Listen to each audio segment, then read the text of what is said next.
I think many people would characterize the last 10 years of my life as being in a midlife crisis, or at least a series of crises.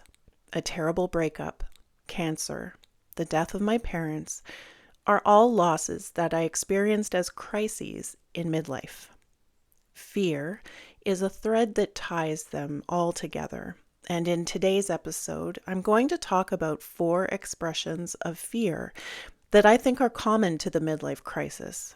I'm also going to give you the remedy to these fears in my experience, so stay with me.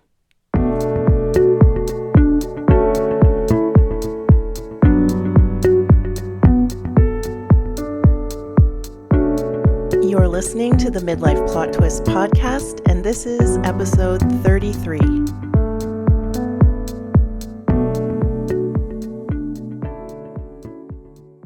Good day to you, dear listeners, and of course, happy Monday. You know, I was thinking that sometimes podcast listeners appreciate written content, especially if it's delivered right to them. That is why I've set up a weekly newsletter called Letters from a Woman in Midlife Crisis. When you subscribe, you'll receive a letter from me directly to your inbox every Monday. You can subscribe to receive Letters from a Woman in Midlife Crisis in a few different ways. First, the direct link to the newsletter will be in the show notes. You can also type in the URL directly, which is substack.com/@ Letters from a Woman in Midlife Crisis, all one word.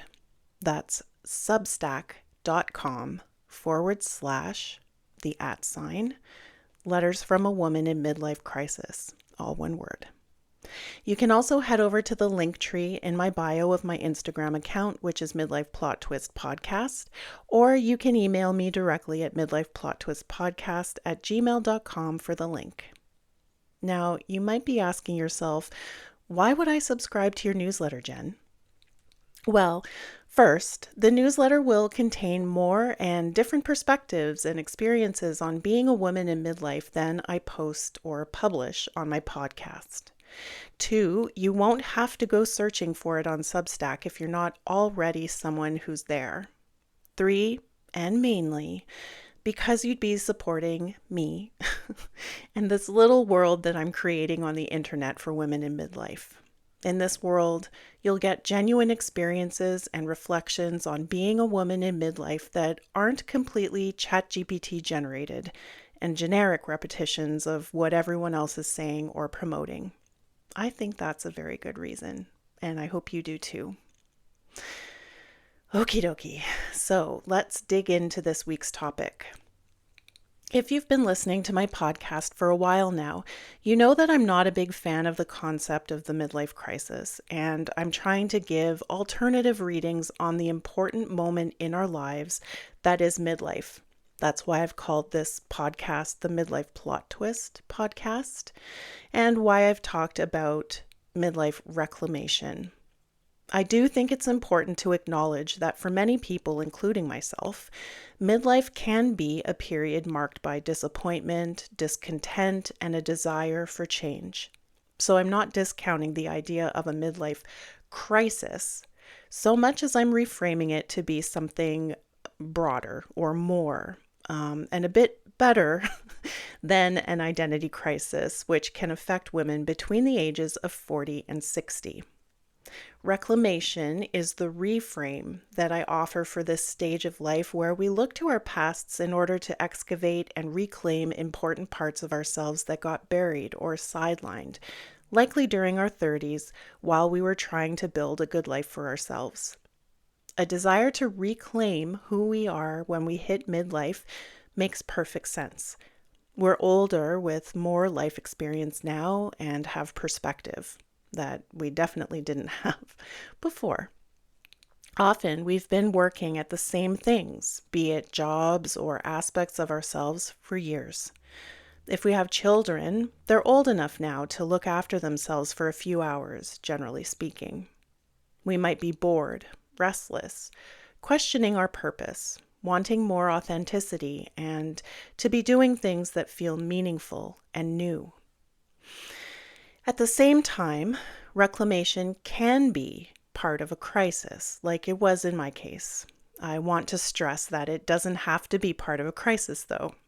But yes, in my case, the advent of my eyes and heart opening up to aspects of myself that I want to reclaim came about after deep reflection on where I'm at in my life and wanting to be intentional about how I spend the next half of my life or so.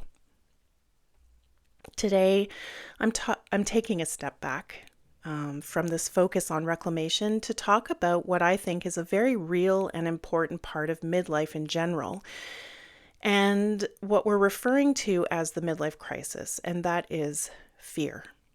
In fact, I would argue that midlife crisis boils down, in all cases, to fear. Fear and I have a deeply intimate relationship. I live with generalized anxiety disorder, so I can feel fear about all sorts of things and all throughout the day, and sometimes for seemingly no reason at all. But really, there's always a reason. Fear. I've found that sometimes it can be difficult to identify that we're just feeling plain old fear. So I sat with this for a while and identified that, for me, fear in midlife boils down to 4 main expressions: fear of being alone, fear of the unknown, fear of being unknown, and fear of death. To illustrate these, I want to share a few little stories from my experience. So the first expression of fear is fear of being alone. And I think there's 2 layers to this type of fear. The first layer is fear of being alone, as in single and without a partner or a mate. For me, this fear turned into a crisis when early in midlife, when I was 39 or 40 years old, an important romantic relationship ended very suddenly. I'll share more about this in my newsletter this week. I had every intention of spending the rest of my life with this person, and the relationship was such that I had every reason to believe that it would happen. The crisis point that followed this loss boiled down to a fear of being alone, mixed with the realization that I was no longer in my 20s or even my early 30s, which were ages that I associated with people finding life mates. I thought I would be alone for the rest of my life, and that idea scared me for a number of reasons, which I won't elaborate on here because the point is just about fear. The second layer of fear to being afraid of being alone or scared of being alone is, it came about as the result of both of my parents dying 9 months apart from each other in 2021. I was I was 44 years old at the time. These extreme losses left me not only with a sense of fear, but I would say that at times it felt like dread. This is fear of being alone, as in really alone. There's something profound when your parents die and you become the eldest generation in your family line, especially when you're so young. There's no one else above you, no more elders to guide or support or parent you. It makes me emotional. This is a deep feeling of aloneness in my experience, and one that I have a difficult time putting words to. What emerged during and especially after the loss of that relationship and of my parents was the second expression of fear, and that is the fear of the unknown. I questioned what life would be like now without these important cornerstone people in my life, these important relationships. Who would I be if not that person's partner or my parents' daughter? Where would I live if not in the home that I had started building with that partner? Who would I go to for advice or support if not my parents? Who would ever love me or find me attractive if not my partner?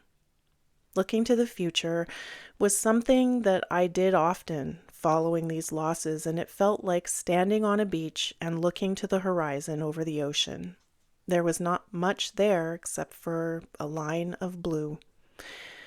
And it was terrifying, to be honest. The third expression of fear is fear of being unknown. I don't hear people talk about this one, really. Do you think it's fair to say that everyone has a desire to be known by others on some level? Some people might have this desire lead them to become famous or in some way in the public eye. Some people might have this desire lead them to become devoted to a cause or to helping a certain community. It can also be as simple as being known as a good person, a respectable person, or a supportive person. As I've been aging and getting deeper into middle-aged life, I've been questioning my purpose and, more precisely, what do I want to be known for? What will people say about me if my name comes up in conversations and I'm not there? I never cared about this really, but as I got older, as I get older, it becomes more and more important to me, and the fear of not being known for something good scares me. What will my legacy be when I'm no longer here? Which leads me to the fourth expression of fear, which is fear of death. There's no soft coding this one. On the one hand, as we age, it's natural to think about this occasionally. As we develop awareness of the little or the big signs of aging, it can become consuming. If we experience health crises, the fear of death becomes even more real. And when I was 40, I was diagnosed with papillary thyroid carcinoma. My thyroid gland had grown very large and the cancer had spread to my lymph nodes in my neck. While this is a very treatable form of cancer, it still came with the attendant fears of death, fears of leaving my daughter behind. What will happen to me? Trying to stop picturing the worst, and trying to be positive. Thankfully, all the treatment I had worked, and I've had no recurrence to date. The next time I faced death was being there for my parents' passing, and that's a whole other story. All of these expressions of fear were part of crisis points that I've experienced now at the beginning of midlife. I'm truly hoping that that was it for a while in terms of crisis. However, these fears and having gotten through them with my mind, body, and spirit intact taught me so much about myself, about others, and about life. So fear of being alone, fear of the unknown, fear of being unknown, and fear of death. Maybe you're facing one or some of these right now. Maybe you hadn't thought of it or realized it, but you have actually been fearing one or some of these as part of your midlife experience. If you are, I want to share with you what I've learned that helped me the most, I guess, and continues to help me through this moment in my life that I'm calling a midlife crisis for the purpose of this podcast and to be relatable with a keyword search on Google. So what I've learned is this. The opposite of fear is faith. And I'll say that I was not raised in a religious home and I am not religious. So my definition of faith is perhaps more broadly understood than what you might picture if you follow a religion. The Oxford English Dictionary defines faith just as a complete trust or confidence in someone or something. It can, of course, and does also refer to strong religious belief or a system of religious doctrines. One thing that my mom told me many times in my life while growing up is, you have to have faith in something, Jenny. It can be faith in God or faith in the fact that the sun will come up tomorrow, but you have to have faith in something.